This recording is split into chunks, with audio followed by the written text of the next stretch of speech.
നമസ്കാരം. പ്രഭാത വാർത്തയിലേക്ക് പ്രിയ പ്രേക്ഷകർക്ക് സ്വാഗതം. ഷിരൂരിൽ അർജുനു വേണ്ടിയുള്ള തെരച്ചിൽ ഇന്ന് 13ാം ദിവസത്തിലേക്ക് കടക്കുകയാണ്.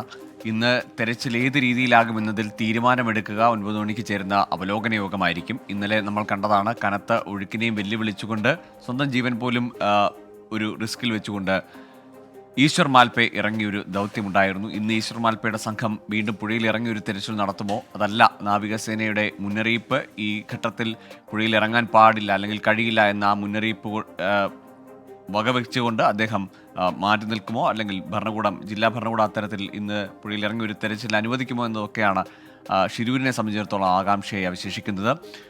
കേരളത്തിലേക്ക് വന്നാൽ കേരളത്തിലും വടക്കൻ കേരളത്തിൽ ഇന്ന് ശക്തമായ മഴ പ്രതീക്ഷിക്കുന്നുണ്ട്.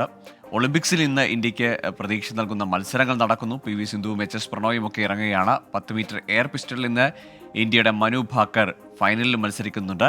ഏതായാലും ഞായറാഴ്ച ഏറെ വാർത്തകൾ പ്രതീക്ഷിക്കുന്നു. ഒരുപാട് നല്ല വാർത്തകൾ, ശുഭകരമായ വാർത്തകളും നമ്മൾ ഈ ദിവസം പ്രതീക്ഷ വെക്കുകയാണ്. ഏതായാലും നല്ലൊരു ദിവസം ആശംസിച്ചുകൊണ്ട് പ്രധാന തലക്കെട്ടുകളിലേക്ക്.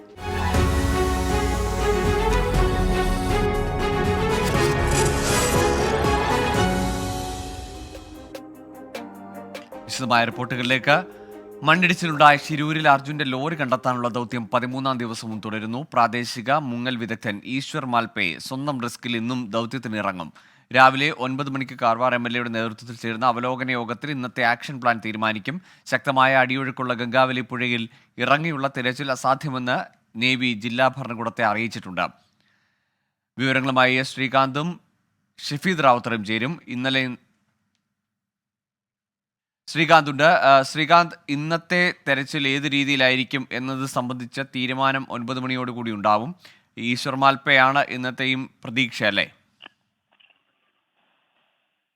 തീർച്ചയായും ഈശ്വർ മാൽപേ തന്നെയാണ് ഇന്നത്തെയും വലിയ പ്രതീക്ഷയായിട്ട് നമ്മുടെ മുന്നിലുള്ളത്. കാരണം നേരത്തെ ഒരു ചെറിയ പ്രശ്നം, ഒരു ചെറിയ പ്രതിസന്ധി വന്നത് ഈശ്വർ മാൽപേക്ക് ഔദ്യോഗിക അനുമതി കിട്ടിയിരുന്നില്ല എന്നുള്ളതായിരുന്നു. ഈശ്വർ മാൽപേ ഔദ്യോഗിക അനുമതി ഇല്ലാതെ ഇന്നലത്തേതുപോലെ ഇന്നും ഇറങ്ങുമോ എന്നൊരു സംശയം ഉണ്ടായിരുന്നു. പക്ഷേ നിലവിലിപ്പോൾ ആ സംശയത്തിന് അടിസ്ഥാനമില്ല. ഇന്നും ഇറങ്ങും എന്നാണ് ഈശ്വർ മാൽപേ വ്യക്തമാക്കിയിരിക്കുന്നത്. അദ്ദേഹത്തിന്റെ ടീമിനൊപ്പം ഏകദേശം ഒരു 9 മണിയോടുകൂടി അവിടെ എത്തി ഈ പരിശോധനയിലേക്ക് കടക്കും, ഈ തെരച്ചിലേക്ക് കടക്കും എന്നുള്ളതാണ് ഇപ്പോൾ അറിയിച്ചിരിക്കുന്നത്. അതേതായാലും പ്രതീക്ഷ നൽകുന്ന ഒരു വിവരമാണ് ഈ മണിക്കൂറിൽ വരുന്നത്. ഈശ്വർ മാൽപേ ഇന്നും ദൗത്യത്തിനിറങ്ങുമെന്ന കാര്യം സ്ഥിരീകരിച്ചിരിക്കുന്നു. നേരത്തെ അതിലൊരു അവ്യക്തതയുണ്ടായിരുന്നു. ഇന്നലെയും ദൗത്യത്തിനിറങ്ങുന്നത് ജില്ലാ ഭരണകൂടത്തിന്റെയും സംസ്ഥാന സർക്കാരിന്റെയും ഒന്നും അനുമതിയില്ലാതെയായിരുന്നു. അവിടുത്തെ ഒരു അപകട സാധ്യത കണക്കിലെടുത്തുകൊണ്ട് അല്ലെങ്കിൽ നേവിയുടെ മുന്നറിയിപ്പ് മനസ്സിൽ വെച്ചുകൊണ്ട് ജില്ലാ ഭരണകൂടം അത്തരത്തിലൊരു അനുമതി നൽകിയിരുന്നില്ല. പക്ഷേ ഇന്ന് എന്തായാലും വീണ്ടും ഈശ്വർ മാൽപേ ഇറങ്ങുമെന്ന് ഉറപ്പായിരിക്കുന്നു. ശ്രീകാന്ത്, തുടരാം.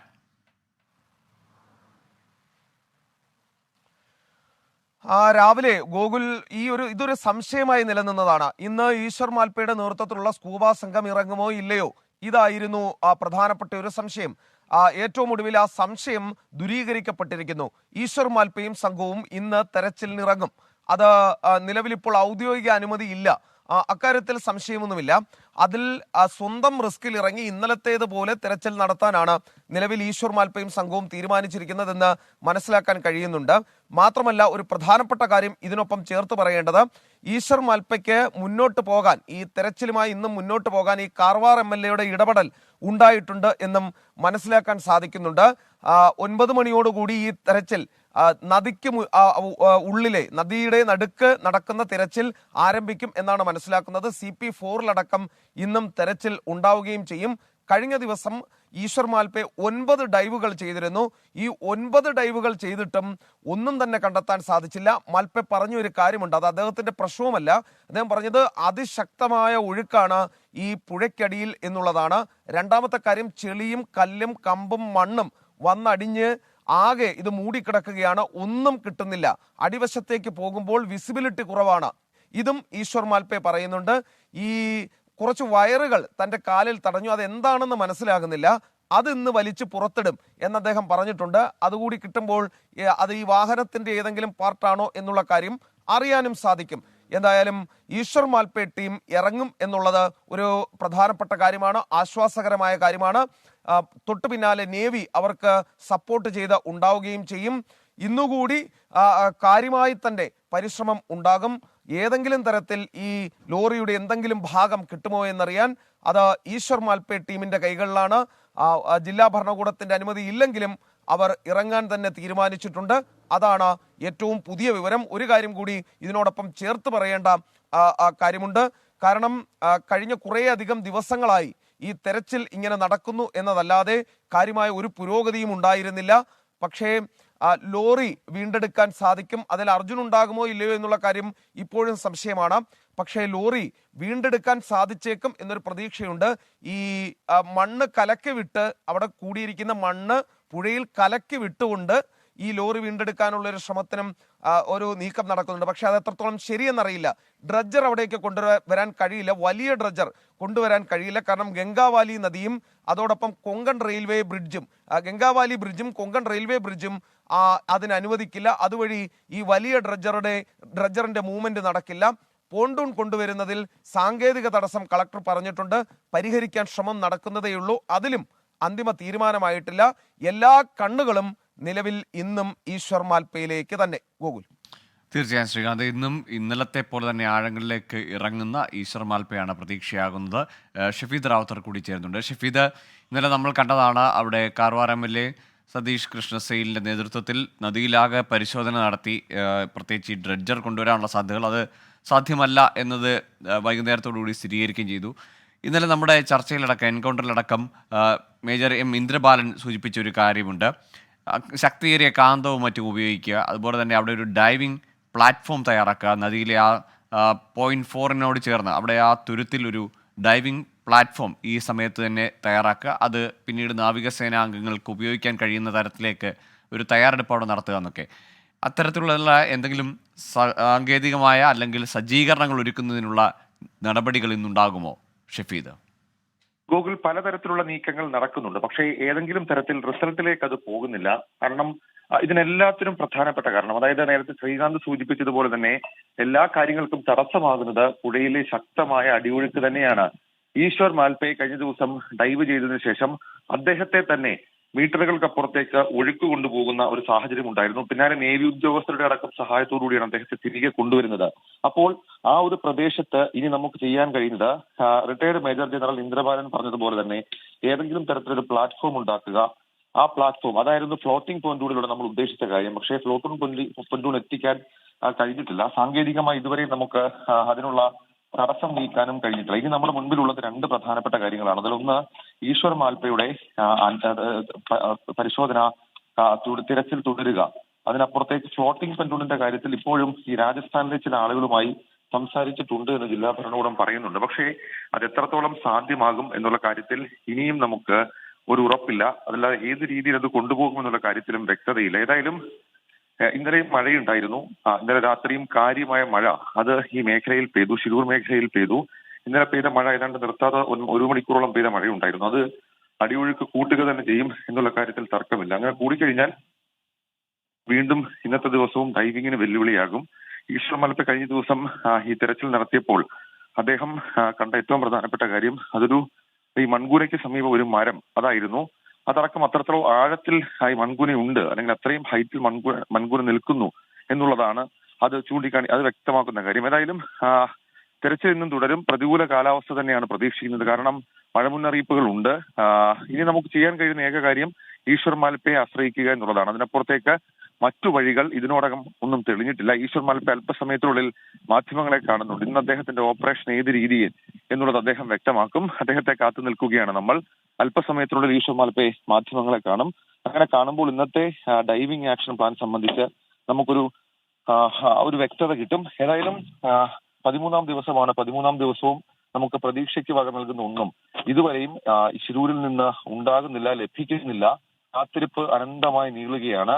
ഇന്ന് കാര്യമായ ഒരു പരിശോധനാ നടപടികൾ ഉണ്ടാകും. ഇന്ന് രാവിലെ ഈശ്വർ മാൽപയെ കേരളത്തിൽ നിന്നുള്ള മന്ത്രിമാരുടെ സംഘം ഒരുപക്ഷെ കാണുന്നുണ്ട്, സംസാരിക്കുന്നുണ്ട്. അതിനുശേഷം നമുക്ക് കുറച്ചുകൂടെ ക്ലാരിറ്റിയിൽ ഇതുമായി ബന്ധപ്പെട്ട വിവരങ്ങൾ ലഭിക്കും. മാത്രവുമല്ല ഇന്ന് ഈ കാർവാർ MLAയും കാർവാർ കളക്ടർ ഉൾപ്പെടെയുള്ള ആളുകളും ഈ തിരച്ചിൽ തുടരുന്ന അടക്കമുള്ള കാര്യങ്ങളിൽ ഒരു അന്തിമ തീരുമാനം എടുക്കും എന്നുള്ള വിവരം കൂടി പുറത്തു വരുന്നുണ്ട്. അങ്ങനെയാണെങ്കിൽ ഈ പുതിയ സാങ്കേതിക വിദ്യ കഴിഞ്ഞ ദിവസം കാർവാർ MLA സതീഷ് കൃഷ്ണസെയിൽ അദ്ദേഹം ഈ ഡിങ്കി ബോട്ടിൽ ഈ ഡ്രഡ്ജർ എത്തിക്കുന്നതുമായി ബന്ധപ്പെട്ട് ഈ പാലത്തിന് താഴേക്ക്, അതായത് അർജുൻ എന്ന ട്രക്കുണ്ട് എന്ന് കരുതുന്ന ആ സ്ഥലത്തിന് തൊട്ട് താഴെയുള്ള പാലവും കടന്ന് താഴേക്ക് അഴിമുഖം ഭാഗത്തേക്ക് പോയിരുന്നു. പക്ഷേ ബ്രിഡ്ജുകൾക്ക് ഹൈറ്റ് അത് തടസ്സമാകില്ല. പക്ഷേ എങ്ങനെ ഡ്രഡ്ജർ ഇവിടേക്ക് ഈ കൊണ്ടുവരും, ഈ ഒഴുക്കിനെ അതിജീവിച്ച് കൊണ്ടുവരും എന്നുള്ളതാണ് ഇതിൽ ഏറ്റവും പ്രധാനപ്പെട്ട കാര്യം. പക്ഷേ അത് സാധ്യമാക്കാനുള്ള ചില നീക്കങ്ങൾ നടക്കുന്നുണ്ട്. അത് എത്രത്തോളം സാധ്യമാകുമെന്ന് നമുക്കറിയില്ല. എന്തായാലും ഫ്ലോട്ടിംഗ് കൊണ്ടുവരെ ഏതാണ്ട് ഉപേക്ഷിച്ച രീതിയിൽ തന്നെയാണ്. കാരണം അവരെ കൊണ്ട് അവിടേക്ക് എത്തിക്കാൻ കഴിയുന്നില്ല. അങ്ങനെ എത്തിച്ചാൽ തന്നെ അത് ചിലപ്പോൾ ഒരു ക്രൈസിസിലേക്ക് പോകും. ഇവിടെ എത്തിച്ചാൽ ക്രൈസിസിലേക്ക് പോകും എന്നുള്ളതാണ് പ്രശ്നം. ഇന്നും ഈശ്വർ മാൽപ്പെ ചെയ്യാൻ പോകുന്നത് മത്സ്യബന്ധന ബോട്ടുകൾ അത് ഈ തുരുത്തിന് ചുറ്റും ആങ്കർ ചെയ്യിച്ചുകൊണ്ട് അതിനകത്ത് അതുമായി ബന്ധിപ്പിച്ചുകൊണ്ട് താഴേക്ക് ഇറങ്ങുക. നമ്മൾ ഇന്നലെ കണ്ടതുപോലെ തന്നെ വലിയ മുളങ്കമ്പുകൾ, നീളമുള്ള മുളങ്കമ്പുകൾ അത് കുത്തി നിർത്തി അതിൽ കൂടി താഴേക്ക് അതിന്റെ സഹായത്തോടുകൂടി താഴേക്ക് ഡൈവ് ചെയ്ത് ഇറങ്ങുക, താഴെ പരിശോധന നടത്തുക. ഇന്നലെയും ഈശ്വർ മാൽപ്പെ പറഞ്ഞത് വിസിബിലിറ്റി ഇഷ്യൂ ഉണ്ട്, പക്ഷേ അത് അവർ വകവയ്ക്കുന്നില്ല, താഴേക്ക് തന്നെ പോകുന്നു. ഇനി ഒരു പക്ഷേ താഴേക്ക് എത്തിയാലും ഈ മൺകൂനയ്ക്ക് നടുവിലാണ് ഈ ട്രക്കെങ്കിൽ, അതല്ലെങ്കിൽ താഴെയും സമാനമായി ഗൂഗിൾ നമ്മൾ ഈ ദൃശ്യങ്ങളിലൊക്കെ നമ്മൾ മുകളിൽ കാണുന്ന അതേ രീതിയിൽ തന്നെ നദിക്ക് നടുവിൽ താഴെയും മൺകൂനകളുണ്ട്. അപ്പോൾ ആ മൺകൂനകൾ അതേ രീതിയിൽ തുടരുക, അതേ രീതിയിലാണ് അതിന്റെ അകത്താണ് ലോറിയെങ്കിൽ അത് സ്വാഭാവികമായും പിന്നീട് ഇത് കണ്ടെത്തിയാലും ഏത് രീതിയിൽ ഇത് പുറത്തെടുക്കാൻ കഴിയും എന്നുള്ളതും ഒരാശങ്കയാണ് ഗൂഗിൾ. തീർച്ചയായും ഏറെ വെല്ലുവിളികൾ നിറഞ്ഞ ദൗത്യം. അതിൽ ഇനി എന്താണ് സാധ്യതകൾ എന്നത് ഇപ്പോഴും ചോദ്യചിഹ്നമായി അവശേഷിക്കുകയാണ്. അവിടെയാണ് ഈശ്വർ മാൽപ്പയിൽ മാത്രം ഇന്ന് പ്രതീക്ഷ വെക്കുകയാണ്. അദ്ദേഹം ഇന്നും തെരച്ചിലിന് പുഴയിലിറങ്ങിയുള്ളൊരു തെരച്ചിലിന് തയ്യാറാകും എന്നതാണ്. അദ്ദേഹം അതിന് സന്നദ്ധനായി നിൽക്കുകയാണ്. അതിന് അനുമതികൾ ലഭിക്കുന്നില്ലെങ്കിൽ പോലും അത്തരത്തിലൊരു അപകടകരമായ ദൗത്യത്തിലേക്ക് അദ്ദേഹം ഇറങ്ങും എന്നതാണ് ഇപ്പോൾ ഷഫീദ് റാവുത്തറും എസ് ശ്രീകാന്ത് നൽകുന്ന വിവരം. മറ്റു വാർത്തകളിലേക്ക്. സംസ്ഥാന കോൺഗ്രസിലെ തർക്കത്തിൽ അതിവേഗം ഇടപെട്ട് ഹൈക്കമാൻഡ്. പ്രതിപക്ഷ നേതാവും KPCC അധ്യക്ഷനും തമ്മിലുള്ള തർക്കം നീണ്ടുപോയാൽ വരാനിരിക്കുന്ന തദ്ദേശ തെരഞ്ഞെടുപ്പിനെ ബാധിക്കുമെന്ന വിലയിരുത്തലിന്റെ കൂടി അടിസ്ഥാനത്തിലാണ് ഹൈക്കമാൻഡിന്റെ വേഗത്തിലുള്ള ഇടപെടൽ. AICC general secretary KC Venugopal ഇരു നേതാക്കളുമായും സംസാരിക്കും. KPCC യോഗങ്ങളിലെ തീരുമാനങ്ങൾ മാധ്യമങ്ങളെ അറിയിക്കുന്നവർക്കെതിരെ ശക്തമായ നടപടി സ്വീകരിക്കുമെന്നാണ് പ്രതിപക്ഷ നേതാവിന്റെ ആവശ്യം. ഇക്കാര്യം പരിഗണിക്കാമെന്ന് ഹൈക്കമാൻഡ് ഉറപ്പ് നൽകിയിട്ടുണ്ട്. വയനാട്ടിലെ ചിന്തൻ ശിബിരിന് ശേഷം ഇനിയും ക്യാമ്പ് നടത്താനുള്ള ജില്ലകളിൽ പ്രതിപക്ഷ നേതാവ് പങ്കെടുക്കും. സംസ്ഥാനത്തെ മുതിർന്ന എല്ലാ നേതാക്കളെയും നേരിൽ കണ്ട് പരാതികളുണ്ടെങ്കിൽ കേൾക്കാനും ഹൈക്കമാൻഡ് തീരുമാനിച്ചിട്ടുണ്ട്. ഡൽഹിയിൽ സിവിൽ സർവീസ് കോച്ചിംഗ് സെന്ററിന്റെ ബേസ്മെന്റിൽ വെള്ളം കയറി 3 വിദ്യാർത്ഥികൾ മുങ്ങി മരിച്ചു. ഓൾഡ് രാജേന്ദ്ര നഗറിലെ കോച്ചിംഗ് സെന്ററിലാണ് അപകടമുണ്ടായത്. ഡൽഹി സർക്കാർ മജിസ്ട്രേറ്റ് അന്വേഷണത്തിന് ഉത്തരവിട്ടു. കുറ്റക്കാർക്കെതിരെ നടപടിയെടുക്കുമെന്ന് മേയർ ഷെല്ലി ഒബ്രോയ്. കനത്ത മഴയെ തുടർന്ന് ഡൽഹി ഓൾഡ് രാജേന്ദ്ര നഗറിലെ സിവിൽ സർവീസ് കോച്ചിംഗ് സെന്ററിൽ രാത്രി 7 മണിയോടെയാണ് അപകടം. കോച്ചിംഗ് സെന്ററിന്റെ ബേസ്മെന്റിലുണ്ടായ വെള്ളക്കെട്ടിലാണ് 3 വിദ്യാർത്ഥികൾ അകപ്പെട്ടത്. വിവരം ലഭിച്ച അഗ്നിരക്ഷാസേനയെത്തി ബേസ്മെന്റിലെ വെള്ളം പമ്പ് ചെയ്തു മാറ്റി. തുടർന്ന് NDRF സംഘത്തിന്റെ സഹായത്തോടെ മൃതദേഹങ്ങൾ കണ്ടെടുത്തു. 30ഓളം വിദ്യാർത്ഥികൾ ബേസ്മെന്റിലുണ്ടായിരുന്നതായും അതിൽ 3 വിദ്യാർത്ഥികളാണ് അപകടത്തിൽപ്പെട്ടതെന്നും അഗ്നിരക്ഷാസേന. ഡ്രെയിനേജ് പൊട്ടിയൊഴുകിയതാണ് ബേസ്മെന്റിൽ വെള്ളം നിറയുന്നതിനിടയാക്കിയതെന്ന് മേയർ ഷെല്ലി ഒബ്രോയ്. സംഭവത്തിൽ മജിസ്ട്രേറ്റ് അന്വേഷണം നടത്തി 24 മണിക്കൂറിനകം റിപ്പോർട്ട് നൽകാൻ ഡൽഹി മന്ത്രി അതിഷി ചീഫ് സെക്രട്ടറിക്ക് നിർദ്ദേശം നൽകി. ഡൽഹി സർക്കാരിന്റെ വീഴ്ചയാണ് അപകടത്തിന് പിന്നിലെന്ന് BJPയുടെ ആരോപണം. സംഭവം നിർഭാഗ്യകരമെന്ന് രാജ്യസഭാ MP സ്വാതി മാലിവാളും പ്രതികരിച്ചു. 24 ഡൽഹി. ബൽറാം നെടുങ്ങാടിയുടെ ഡൽഹിയിൽ നിന്ന് ഈ അപകടത്തിന്റെ കൂടുതൽ വിവരങ്ങൾ നൽകുവാനായി. ബൽറാം, നമുക്ക് അവിശ്വസനീയ തോന്നുന്ന ഒരു അപകടമാണ്. ഇന്നലെ രാത്രിയിൽ ഈ വാർത്ത വരുമ്പോൾ തന്നെ ഒരു ഞെട്ടലായിരുന്നു. എന്താണ് അവിടെ സംഭവിച്ചത്? ഇത്രയധികം വിദ്യാർത്ഥികൾ അവർക്ക് പുറത്തേക്ക് ഇറങ്ങാൻ പോലും ആവാത്ത തരത്തിൽ അകപ്പെട്ടു പോയതെങ്ങനെ? ഗോകുൽ, തീർച്ചയായും ഏറെ ദാരുണമായ ഒരു അപകടം തന്നെയാണ് ഡൽഹിയിലെ ഓൾഡ് രാജേന്ദ്ര നഗറിലെ കോച്ചിംഗ് സെന്ററിൽ ഉണ്ടായത്. ഈ മേഖല എന്നുള്ളത് നിരവധി സിവിൽ സർവീസ് കോച്ചിംഗ് സെന്ററുകൾ ഉള്ള ഒരു പ്രദേശമാണ്. ഈ കെട്ടിടങ്ങളിലെ ഭൂരിഭാഗം സെന്ററുകളുടെയും ബേസ്മെന്റ് ആണ് ഇതോടൊപ്പം തന്നെ വിദ്യാർത്ഥികൾക്ക് സ്ഥലം എന്നുള്ളത്. ഇന്നലെ ഡൽഹിയിലെ ഓൾഡ് രാജേന്ദർ നഗറിലുള്ള IAS അക്കാഡമിയിലാണ്, സിവിൽ സർവീസ് കോച്ചിംഗ് സെന്ററിലാണ് ഇന്നലെ രാത്രി ഈ ദാരുണമായ അപകടമുണ്ടായത്. കനത്ത മഴയുണ്ടായിരുന്നു ഡൽഹിയിൽ ഇന്നലെ. അവിടെ ഡ്രെയിനേജിൽ നിന്ന് വെള്ളം ഇരച്ചെത്തി എന്നാണ് കരുതുന്നത്. ഏതായാലും ഈ സിവിൽ സർവീസ് അക്കാദമിയുടെ ബേസ്മെന്റിൽ വെള്ളം നിറഞ്ഞ് 3 വിദ്യാർത്ഥികൾക്കാണ് ജീവഹാനി സംഭവിച്ചത്. 9 സംസ്ഥാനങ്ങൾക്ക് പുതിയ ഗവർണർമാർ. മലയാളിയായ കെ കൈലാസനാഥിനെ പുതുച്ചേരി ലഫ്റ്റനന്റ് ഗവർണറായി നിയമിച്ചു. Narendra Modi Gujarat മുഖ്യമന്ത്രിയായിരുന്നപ്പോൾ chief principal സെക്രട്ടറിയായിരുന്നു. രാജസ്ഥാനിൽ ഹരിഭാവു കിഷൻ റാവു ബാഗ്ഡെയും തെലങ്കാനയിൽ ജിഷ്ണുദേവ് വർമ്മയും ഗവർണർമാരാകും. ഓംപ്രകാശ് മാത്തൂരാണ് പുതിയ സിക്കിം ഗവർണർ. സന്തോഷ് കുമാർ ഗാംഗ്വാറിനെ ജാർഖണ്ഡ് ഗവർണറായും രമൺ ദേക്കയെ ഛത്തീസ്ഗഡ് ഗവർണറായി നിയമിച്ചു. മേഘാലയയിൽ CH വിജയശങ്കറാണ് പുതിയ governor. Jharkhand governor CP Radhakrishnan മഹാരാഷ്ട്രയുടെ പുതിയ ഗവർണറാകും.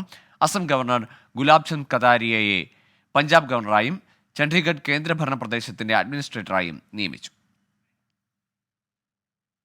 സംസ്ഥാനത്ത് ഇന്ന് ശക്തമായ മഴയ്ക്ക് സാധ്യത. വടക്കൻ കേരളത്തിൽ അതിശക്തമായ മഴയ്ക്ക് സാധ്യതയെന്നാണ് കേന്ദ്ര കാലാവസ്ഥാ വകുപ്പിന്റെ മുന്നറിയിപ്പ്. മധ്യ കേരളത്തിലും മലയോര മേഖലകളിലും മഴ കനത്തേക്കും. 8 ജില്ലകളിൽ മഴ മുന്നറിയിപ്പുണ്ട്. കോഴിക്കോട്, കണ്ണൂർ, കാസർഗോഡ് ജില്ലകളിൽ ഓറഞ്ച് അലർട്ടാണ്. എറണാകുളം, തൃശൂർ, പാലക്കാട്, മലപ്പുറം, വയനാട് ജില്ലകളിൽ യെല്ലോ അലർട്ടും. ശക്തമായ കാറ്റിനും മോശം കാലാവസ്ഥയ്ക്കും സാധ്യതയുള്ളതിനാൽ വടക്കൻ കേരള തീരത്തും കർണാടക, ലക്ഷദ്വീപ് തീരങ്ങളിലും മീൻപിടുത്തത്തിന് വിലക്കേർപ്പെടുത്തി. കണ്ണൂർ, കാസർഗോഡ്, മാഹി തീരങ്ങളിൽ പ്രത്യേക ജാഗ്രതാ നിർദ്ദേശം നൽകിയിട്ടുണ്ട്. മസ്തിഷ്ക ജ്വരം സംശയിച്ച് കോഴിക്കോട്ടെ സ്വകാര്യ ആശുപത്രിയിൽ ചികിത്സയിലുള്ള കുട്ടിയുടെ പരിശോധനാ ഫലം ഇന്ന് ലഭിച്ചേക്കും. പോണ്ടിച്ചേരിയിലെ ലാബിലേക്കാണ് പരിശോധനയ്ക്കായി സാമ്പിൾ അയച്ചത്. മസ്തിഷ്ക ജ്വരം സ്ഥിരീകരിച്ച് ചികിത്സയിലുള്ള 3.5 വയസ്സുകാരൻ വെന്റിലേറ്ററിലാണെങ്കിലും മരുന്നുകളോട് പ്രതികരിക്കുന്നതായി ഡോക്ടേഴ്സ് അറിയിച്ചു. ശക്തമായ കാറ്റിൽ കോഴിക്കോട് താമരശ്ശേരി ചുരത്തിൽ പലയിടങ്ങളിലും മരം വീണു. ചുരം ഗ്രീൻ ബ്രിഗേഡിന്റെ നേതൃത്വത്തിൽ മരങ്ങൾ മുറിച്ചു മാറ്റുന്നു. വാഹനങ്ങൾ ഒരു ഭാഗത്തുകൂടി മാത്രം കടത്തിവിടുന്നു. മിഥില ബാലൻ ചേരുന്നുണ്ട് വിശദാംശങ്ങളുമായി. മിഥില, കോഴിക്കോടക്കം ശക്തമായ മഴയുടെ മുന്നറിയിപ്പുള്ള സമയമാണ്. എപ്പോഴാണ് ഈ മരങ്ങൾ ഒടിഞ്ഞു വീണത്? ഗതാഗതം ഏത് നിലയിലാണ് ഇപ്പോൾ ചുരത്തിലൂടെ?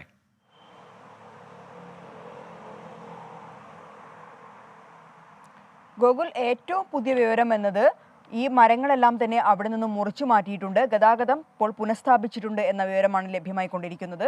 ഇന്ന് പുലർച്ചെയാണ് ഇത്തരത്തിൽ മരങ്ങൾ താമരശ്ശേരി ചുരത്തിൻ്റെ വിവിധ ഭാഗങ്ങളിൽ കടപുഴകി വീണത്. ശക്തമായ കാറ്റുണ്ടായിരുന്നു. ഈ കാറ്റിലാണ് തുടർന്ന് വൺ വേ അടിസ്ഥാനത്തിലായിരുന്നു വാഹനങ്ങൾ കടത്തിവിട്ടുകൊണ്ടിരുന്നത്.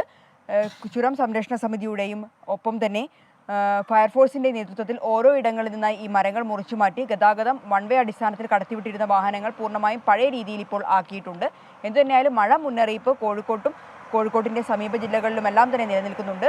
ഇന്ന് രാവിലെ അതിശക്തമായ കാറ്റ് തന്നെയാണ് ചുരം ഭാഗങ്ങളിലും താമരശ്ശേരി ഭാഗങ്ങളിലും ഉണ്ടായത്. ഈ കാറ്റിലാണ് ഇത്തരത്തിൽ വലിയ മരങ്ങൾ കടപുഴകി താമരശ്ശേരി ചുരത്തിൽ വീണത്. ഗോകുൽ, ശരി, മിഥില ബാലനാണ് വിവരങ്ങൾ നൽകിയത്. താമരശ്ശേരി ചുരത്തിൽ മരങ്ങൾ കടപുഴകി വീണിരുന്നു. ഏതായാലും മുറിച്ചു മാറ്റി വാഹന ഗതാഗതം പഴയ നിലയിലേക്ക് വന്നിട്ടുണ്ട്. പക്ഷേ കോഴിക്കോട് അടക്കം വടക്കൻ കേരളത്തിൽ നിന്ന് അതിശക്തമായ മഴയാണ് പ്രതീക്ഷിക്കുന്നത്. ആലുവയിൽ അതിഥി തൊഴിലാളിയുടെ 4 വയസ്സുള്ള മകളെ തട്ടിക്കൊണ്ടുപോയി പീഡിപ്പിച്ച് കൊലപ്പെടുത്തിയ സംഭവത്തിന് ഇന്നേക്ക് 1 വർഷം. പ്രതി അസഫാഖ് ആലത്തിന് വിചാരണ കോടതി വധശിക്ഷ വിധിച്ചിരുന്നു. ക്രൂര കൊലപാതകത്തിന്റെ നീറ്റൽ കേരളത്തിന് ഇന്നും മാറിയിട്ടില്ല.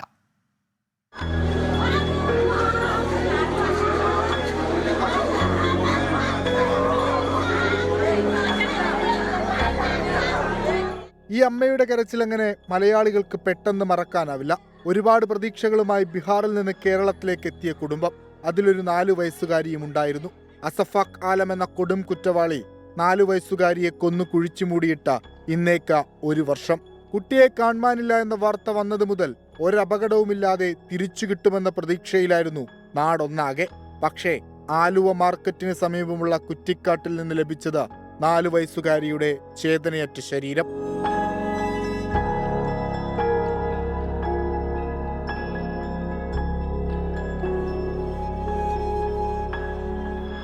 അന്വേഷണത്തിന്റെ ആദ്യഘട്ടത്തിൽ പോലീസിനെതിരെ ഉയർന്നത് രൂക്ഷ വിമർശനം. ഇതെല്ലാം മറികടന്നുകൊണ്ട് എറണാകുളം റൂറൽ SP ആയിരുന്ന വിവേക് കുമാറിന്റെ നേതൃത്വത്തിൽ പ്രത്യേക അന്വേഷണ സംഘം രൂപീകരിച്ചു. സംഭവം നടന്ന 37-ാം ദിവസം കുറ്റപത്രം സമർപ്പിച്ചു. 100 സാക്ഷികളെയും വിസ്തരിച്ചു. 21-ാം ദിവസം വിചാരണ പൂർത്തിയായി. അഡ്വക്കേറ്റ് മോഹൻ രാജ് ആയിരുന്നു സ്പെഷ്യൽ പബ്ലിക് പ്രോസിക്യൂട്ടർ. ഏറ്റവും ഒടുവിൽ കഴിഞ്ഞ വർഷം നവംബർ 14 ശിശുദിനത്തിന്റെ അന്ന് ശിശുഘാതകനായ അസഫാഖ് ആലത്തിന് കോടതി തൂക്കുകയർ വിധിച്ചു. നിലവിൽ വിയ്യൂർ ജയിലിൽ ശിക്ഷ അനുഭവിക്കുകയാണ് അസഫാഖ് ആലം. ആലുവയിൽ 4 വയസ്സുകാരിക്കേറ്റ ക്രൂരപീഡനം അവസാനത്തേതാകുമെന്ന് പോലീസും അധികാരവർഗങ്ങളും ഒരുപോലെ പറഞ്ഞിരുന്നു. 1 മാസത്തിനിപ്പുറം എടയപ്പുറത്ത് 8 വയസ്സുകാരിയെ വീട്ടിൽ നിന്ന് തട്ടിക്കൊണ്ടുപോയി പീഡിപ്പിച്ചു. പെരുമ്പാവൂരിൽ 14 വയസ്സുകാരിക്കും 3 വയസ്സുകാരിക്കും ലൈംഗിക അതിക്രമണം നേരിട്ടു. ആലുവയിൽ മാത്രമല്ല സംസ്ഥാനത്തുടനീളം പോക്സോ കേസുകളിൽ ഗണ്യമായ വർധനവാണ് ഉണ്ടായത്. ഒരു വശത്ത് ബോധവൽക്കരണവും പോലീസ് നടപടിയും ഒക്കെ നടക്കുന്നുണ്ടെങ്കിലും കുട്ടികൾക്കെതിരായ ലൈംഗിക അതിക്രമ കേസുകളുടെ എണ്ണത്തിൽ കുറവൊന്നും സംഭവിച്ചിട്ടില്ല. മാതൃകാപരമായ ശിക്ഷ നൽകാത്തതാണ് ഇതിന് കാരണമെന്ന് പൊതുസമൂഹം വിമർശനമായി ഉയർത്തുന്നുണ്ട്. ആലുവ കേസിൽ പോലീസും കോടതിയും സ്വീകരിച്ച ജാഗ്രതയും മാതൃകാപരമായ ഇടപെടലും പോക്സോ കേസുകളിൽ തുടർന്നും സ്വീകരിക്കാവുന്നതാണ്. അങ്ങനെയെങ്കിൽ കുട്ടികൾ നേരിടുന്ന പ്രതിസന്ധികൾക്ക് ഒരു പരിധിവരെ പരിഹാരം കാണാനാകും. കൊച്ചിയിൽ നിന്ന് വിഷ്ണു സുരേഷ്, 24. ക്രൂരമായി കൊല ചെയ്യപ്പെട്ട 4 വയസ്സുകാരിയുടെ മാതാപിതാക്കൾ ഇപ്പോഴും ആലുവയിൽ തന്നെയുണ്ട്. അതിഥി തൊഴിലാളികൾ എന്ന് പറഞ്ഞ് മാറ്റി നിർത്താതെ കേരളം അവരെ ചേർത്ത് പിടിക്കുന്നതാണ് ആദ്യ ദിവസങ്ങളിൽ കണ്ടത്. എന്നാൽ അടച്ചുറപ്പുള്ള വീട് എന്ന ആവശ്യം ഇപ്പോഴും ബാക്കിയാണ്.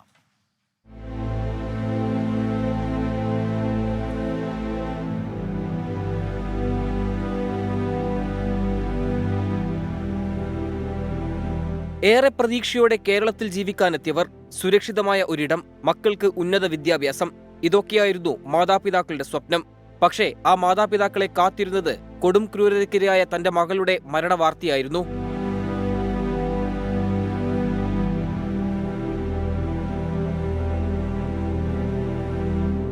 ആ കൊടും ക്രൂരത ചെയ്തവർക്കെതിരെ പോരാട്ടം തുടർന്നു. കുറ്റവാളിയെ തൂക്കുകയർ വരെ എത്തിച്ചു. എന്നാൽ നീതിക്കായി കാത്തിരിക്കുകയാണ് ഉള്ളുപൊള്ളുന്ന വേദനയോടെ ഈ അമ്മ.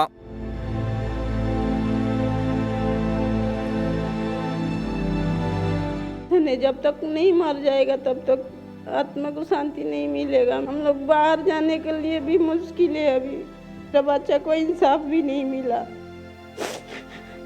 इंसाफ चाहिए और कुछ नहीं चाहिए मेरे को.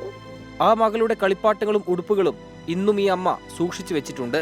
തന്റെ മകളുടെ ചേതനയേറ്റ ശരീരം സൂക്ഷിച്ചിരിക്കുന്ന ഈ മണ്ണ് വിട്ട് എങ്ങോട്ട് പോകണമെന്ന് മാതാപിതാക്കൾ ചോദിക്കുന്നു.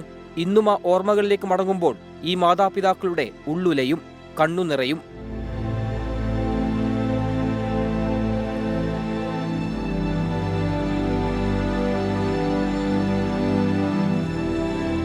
अभी आपसे बात कर रहे हैं तो ये मेरा हाथ का देखिए जो 3 बार मेरा ऐसा हाल है, तो उस चीज़ को हम भूल नहीं पाते हैं. हमारे साथ से गया है उस दिन से हम नाइट में सो भी नहीं पाते हैं. हम ज़्यादा से ज़्यादा 1 घंटा 2 घंटा सुबह मॉर्निंग में ही सो पाते हैं. सुबह 5 बजे से 6-7 बजे तक मैं सो पाता हूँ, नहीं तो पूरा नाइट नहीं सो पाता हूँ. വാഗ്ദാനങ്ങളുമായി നിരവധി പേരാണെത്തിയത്. പക്ഷേ ആളൊഴിഞ്ഞതോടെ വാഗ്ദാനങ്ങളെല്ലാം പാടായി.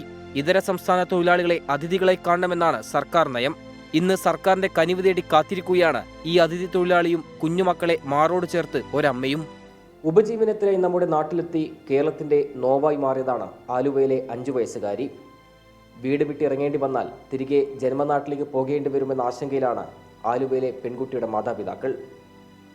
വിഷ്ണു കച്ചേരിക്കൊപ്പം നിതിൻ അംബുജൻ, 24.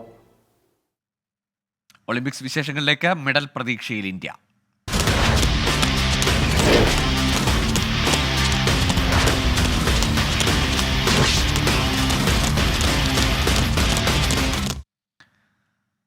പാരീസ് ഒളിമ്പിക്സിൽ ഷൂട്ടിംഗിലും അമ്പെയ്ത്തിലും ഇന്ത്യക്ക് ഇന്ന് മെഡൽ പ്രതീക്ഷ. ഷൂട്ടിംഗിൽ മനു ഭാക്കറും അമ്പെയ്ത്തിൽ വനിതാ ടീമും മെഡൽ വേട്ടയ്ക്കിറങ്ങും. ബാഡ്മിന്റണിൽ PV സിന്ധുവും HS പ്രണോയും ബോക്സിംഗിൽ നിഖാത് സരീനും ആദ്യ റൗണ്ട് പോരിന് ഇറങ്ങുന്നുണ്ട്. ചരിത്രത്തിലേക്ക് ഉന്നം പിടിച്ച ഇന്ത്യ ഇറങ്ങുന്നു.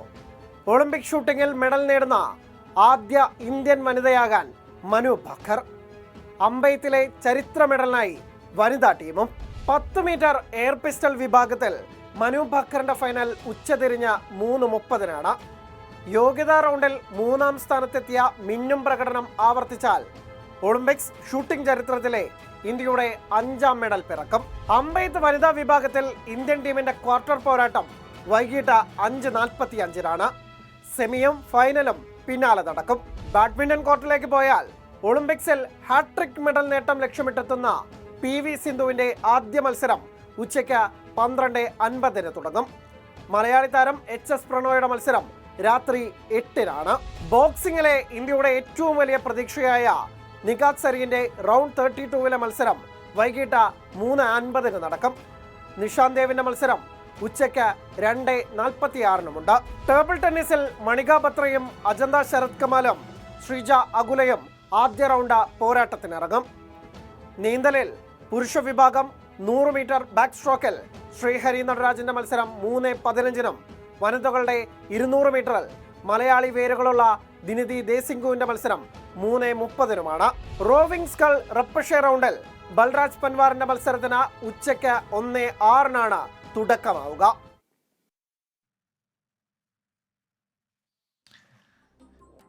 ഏതായാലും ഇന്നും ഷിരൂരിലേക്കാണ് നമ്മുടെ കണ്ണുകൾ, നമ്മുടെ പ്രതീക്ഷ. എന്താകും ആ തിരച്ചിലിൻ്റെ വിവരങ്ങളെന്ന അടക്കമുള്ള അപ്ഡേറ്റ്സ് വരും മണിക്കൂറുകളിൽ. ഈശ്വർ മാൽപ്പെ ഇറങ്ങുമോ എന്ന കാര്യത്തിൽ ഏതായാലും തീരുമാനമായിരിക്കുന്നു. എപ്പോഴാണ് ദൗത്യമെന്നതാണ് ഇനി കാത്തിരിക്കുന്നത്. ഇതോടെ പ്രഭാത വാർത്ത പൂർണ്ണമാവുകയാണ്. ഇനി good morning with R Surendran Nair. Over to SK.